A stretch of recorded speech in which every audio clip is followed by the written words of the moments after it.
Hello and welcome to DFS Coach Talk.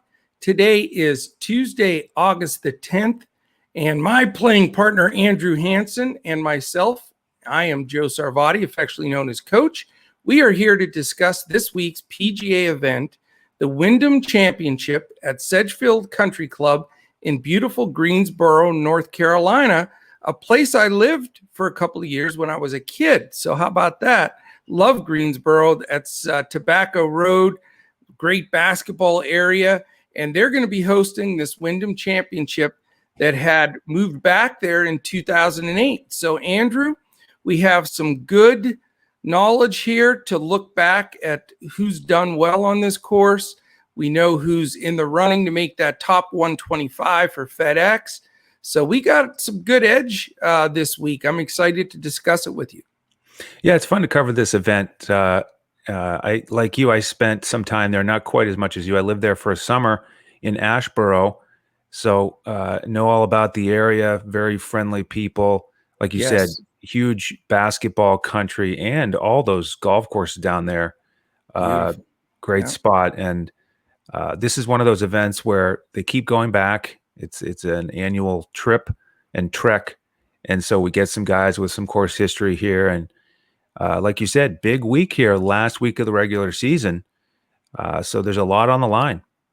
No question about it. And before we get rolling, quick thank you. I was on the road myself last week, so I appreciate you jumping in and doing the solo pod. And, you know, it was weird. I think it was the first week that I did not watch a single golf stroke. And I probably since we started Coach Talk, it's been that long. So did not have any, I don't have any recency bias to last week. Let's put it that way.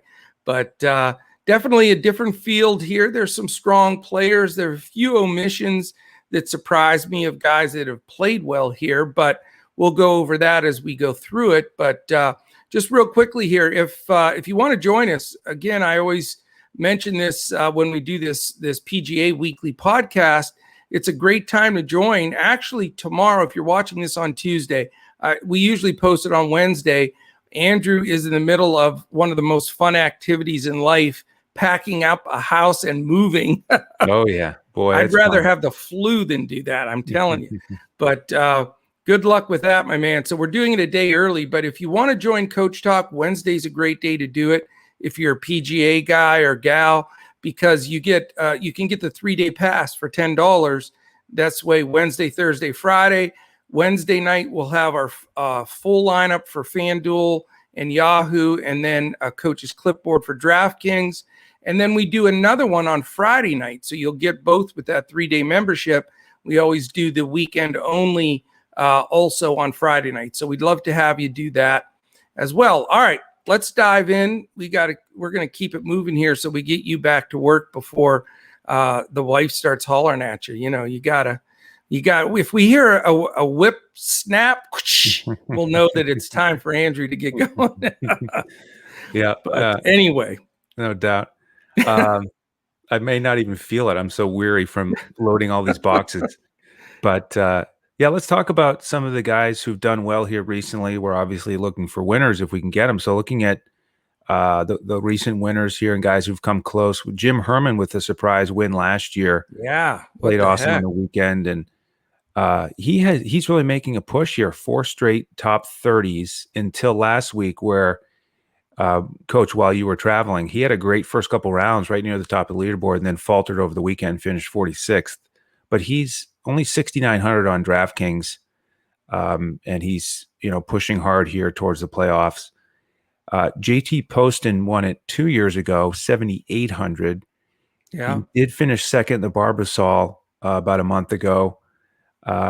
Maybe a little pricey for me. There's some other value plays I like here a little bit more, including, how about the guy who won it the year before, Snedeker? Remember, he has shot a 59 on this course. Yeah. He's won it twice, and he's 7,900. He's been playing solid golf lately, tied for 11th at the 3M. Yeah. Snedeker firmly in play for me at 7,900 on DraftKings. Yeah, I know you like those old guys. Definitely. Got to get one per week. Webb Simpson, we got to mention him. He finished second. For sure. a couple years ago. He just really thrives in this event. Everybody who follows golf closely knows it. And it's one of those popular picks for one and done competitions. And he's a guy who, coach, we haven't been on too much lately because he hasn't been, in the winner's circle or really competing. But Right. he did on Sunday when you were getting going with our NBA Summer League coverage with our first podcast. He did finish with a final round 64. So I do like how he's trending coming in. He is going to be popular. What are your thoughts about possibly paying up for Webb this week? 100% cash, GPP, and Okay. everything in between. I All mean, right. I don't see how you fade him. He was T6 last year, T2 the year before, T3 the year before that, and T3 the year before that. So Yep. you got 4 years in a row in the tied in the top 6 or better. A guy that's coming in with a little lesser field than sometimes is in this event. If he doesn't have a top 5 finish, I'm going to be very surprised. Mhm. It's a short course. It's 7,131 yards, par Yeah, 70. And this is the event and the course that we always talk about when it's a longer course and we don't like Webb. We say, this doesn't fit him like a course like Sedgefield does at the right. Wyndham Championship. I mean, he's not long, but he can really get dialed in with those irons, and he just feels comfortable at this course, and he repeatedly gets it done. So I'm with you. I'm willing to invest in him. Yeah, I think he's one of those chalks that, sometimes it just adds up where you have to eat the chalk, and I think you're going to be chasing if you don't go with him. But you did mention the Sedgefield Country Club. It's interesting because the par 70, 71, 17, it's but you can score. I mean, Yep. if you look at the past scores, 59, 60, 61, 62, very common there. But again, 62 is only 8 under on a par 70 course. So that's commonplace for these guys. So they'll be scorching it up, and did a good eyeball on the weather, and it looks fantastic. I mean, it looks like enough clouds, but maybe a shower somewhere, but nothing that will delay play.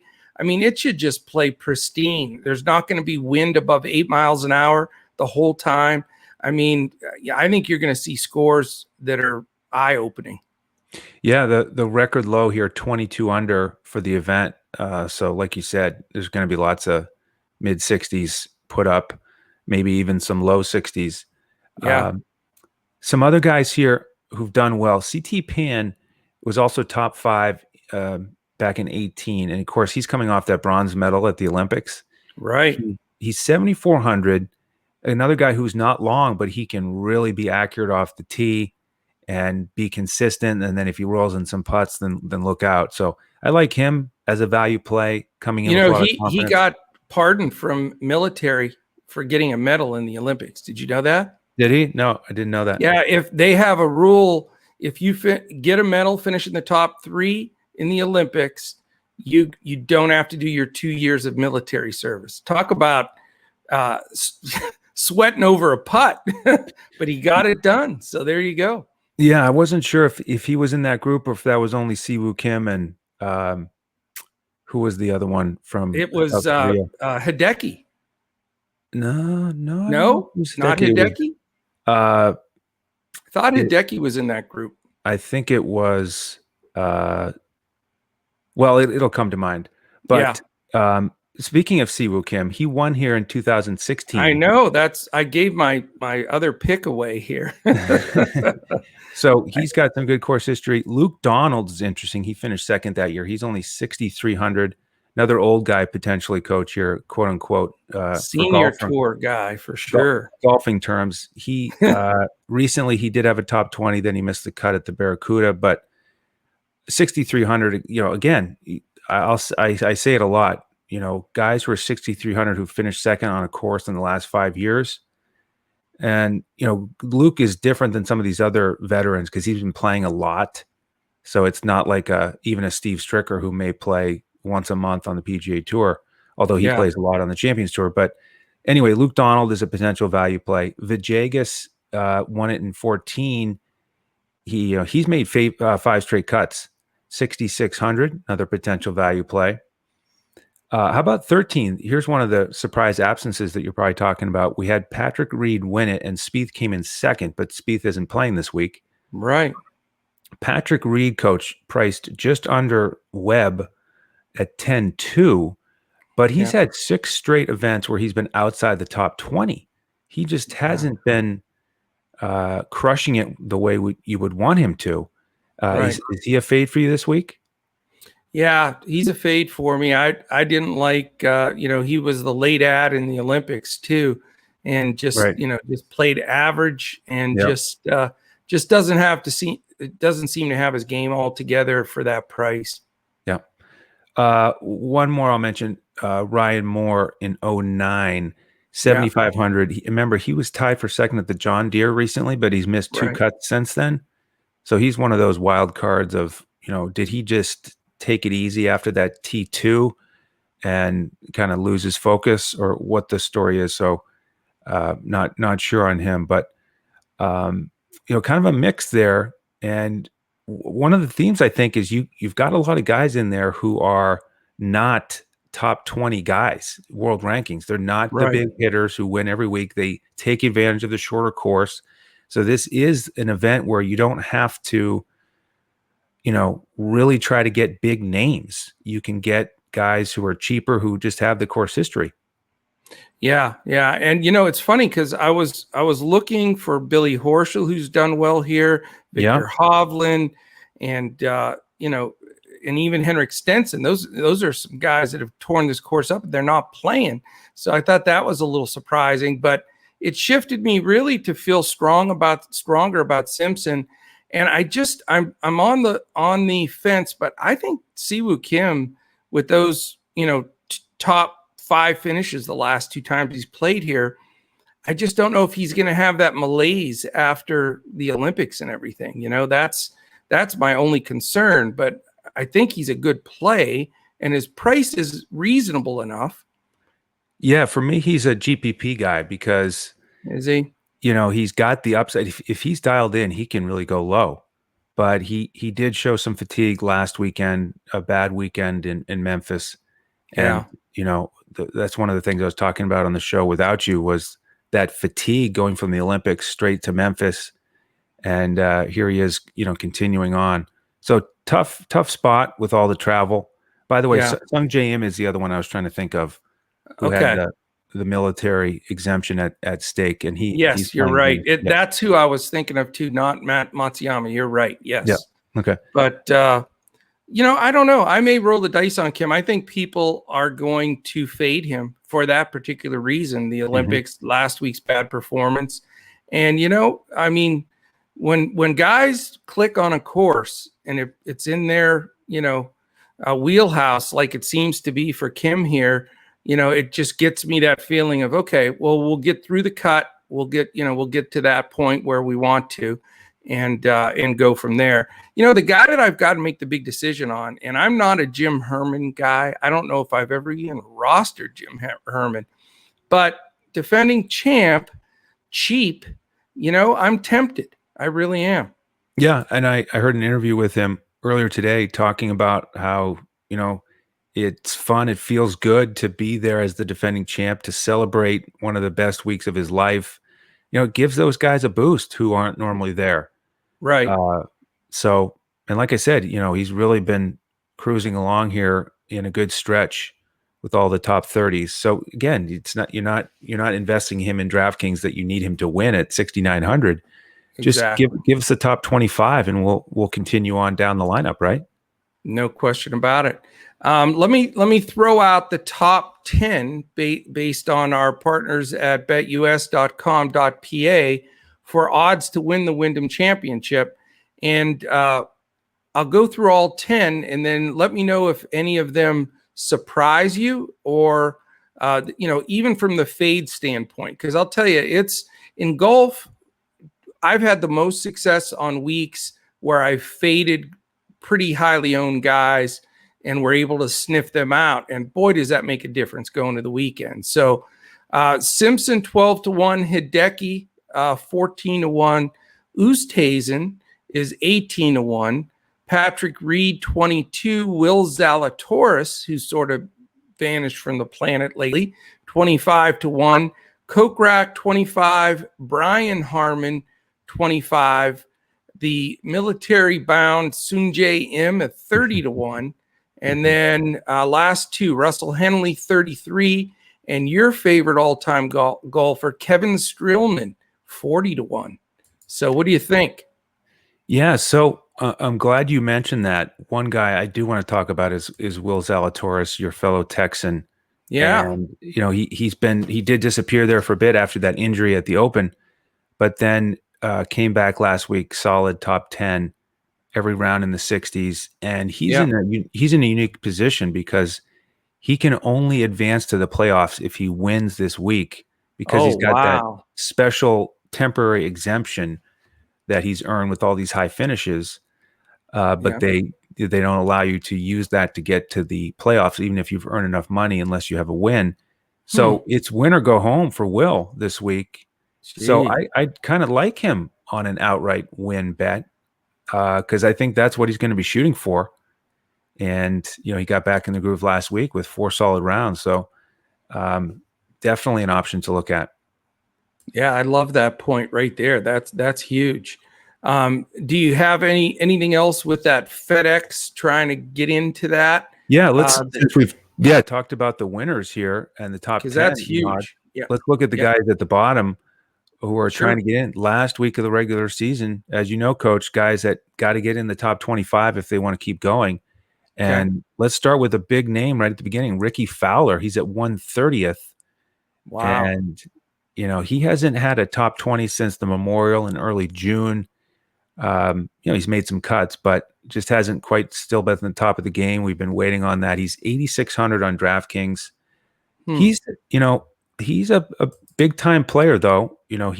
He's had so many top finishes in majors. We know he can handle the pressure.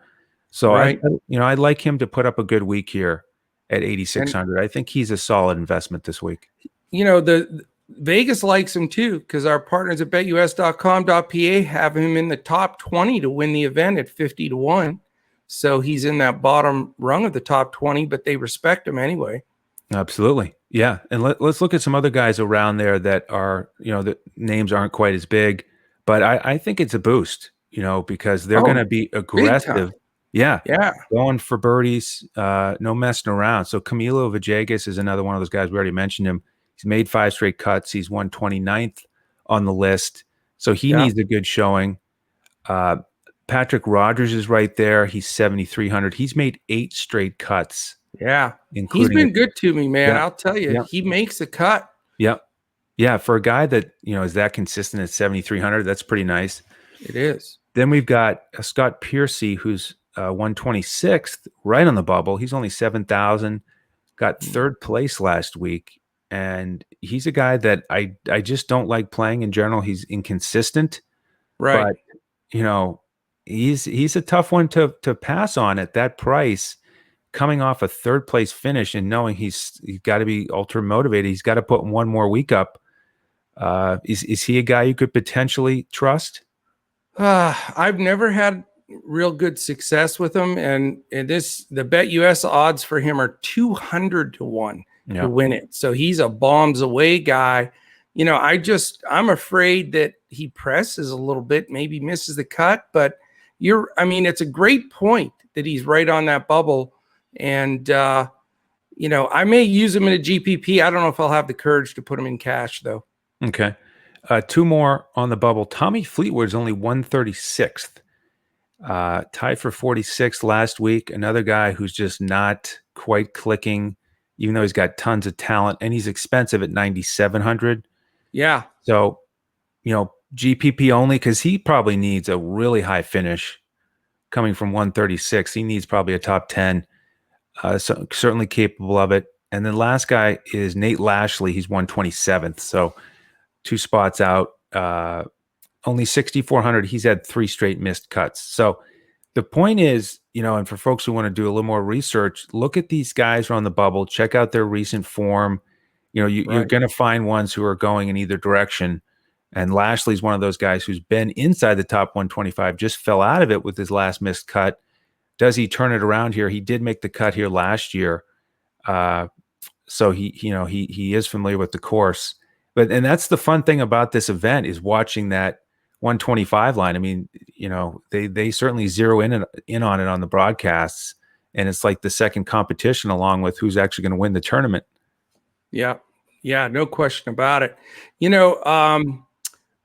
The guy that I'm really interested in that you mentioned there was Tommy Fleetwood. He's also 50-1 with Fowler in that top 20. And there was a small stretch there in the Olympics where he was on that front page and was playing decently. Yes. So, yeah. So, I mean, maybe last week was the malaise of trying to come back from the Olympics. Maybe he buckles down, tries to get a top 10 to get in that top 125. So he's certainly on my radar as well. Lashley, though, his game has been off. That's for sure. So I doubt that I'll go there. But those are all important. I mean, if any of those guys are rosterable to you and you're thinking about it, that extra motivation of making that FedEx group is really a good point. So I think we need to watch that closely. Excellent. Coach, I only have two more golfers to mention. Okay. A couple mid-tier options. I feel like we've gone a decent amount into some of the upper-priced guys, some of the value guys. So two mid-tier guys to consider. My man Seamus Power, 8,500. Wow, I have him. That was the guy I was going to ask you about. Two guys. Oh, okay. And he was one of them. Who's the other one? He's 60-1, by the way. Seamus is. And your buddy Mito is the other guy that I was going to mention. Those are my last two guys to discuss. Get out of here. Yeah, absolutely. What are the chances of there's a million golfers in this thing? We have the same two guys. That's funny. Maybe we got to play them. That must be. They're both 60-1, by the way. So it must be a sign. It must be a sign. This is the first start for Seamus since he won the Barbasol. He did tie for 27th here last year.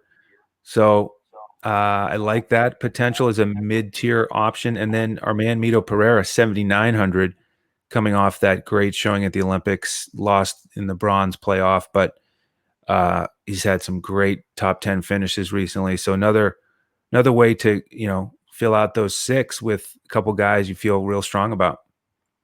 I'm playing them. I mean, it's too much of a coincidence that we both pulled the same two guys, and we didn't discuss it before the podcast. So, that's right. Yeah, I got to plug those guys in. I love it. Beautiful. So, there goes my 30 seconds of what I was going to talk about. But that's good. That's confirmation we got to get after these guys this week. And again, the contests are solid. Get in them early enough because they just don't have a ton of them like they do with majors and stuff like that. But, if you sign up for the contests, don't wait until, late Wednesday night. There's some good, contests in the industry. And again, you can play it on DraftKings, FanDuel, and Yahoo, and we provide for all of them. So fantastic, man. I think we got a good group this week. And this is going to be a very profitable Coach Talk golf weekend. So looking forward to it. Absolutely. Yeah. If you want to join us for those lineups, just go to our website, dfscoachtalk.com. Grab whichever length of time you'd like for membership, and then we'll invite you into our Discord with an email, and we'll give out those lineups Wednesday evening to get you ready for lock, get you set up on all three of those sites. So that's how we do it. And we'll double down on Friday, go for a double smash with that weekend-only golf also. Yes, sir. And we're covering the NBA Summer League, doing a podcast every single day, covering every game and every slate that DraftKings offers. So join us for that as well. Hopefully you have been here on YouTube. And if you're watching on YouTube, please take a second, hit the thumbs up, hit the subscribe button, click the little alert in the upper corner. That'll let you know when all of these podcasts post. Right now, it's the weekly golf, the everyday NBA Summer League.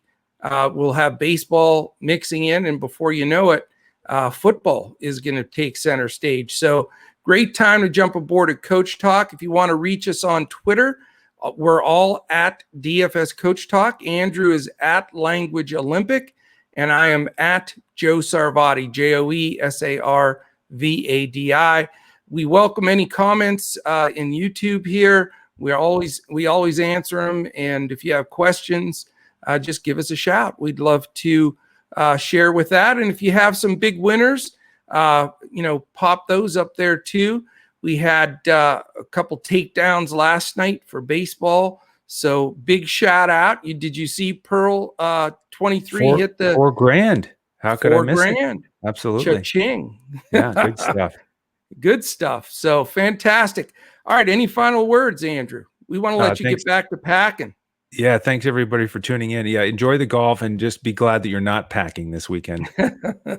Exactly. You know what? If you haven't, in my rule when I move, if you haven't used it in 2 years, that's a cutoff point, then you toss it or give it to Goodwill. That means you're never going to use it. So there you go. See, you get this. We do more than just sports here. You know what I'm saying? We cover it all. We cover it all. All right. Well, thank you all for joining us again. And we certainly will be back again next week for our PGA DFS coverage. So join us again, and we'll be looking to crush it in DFS.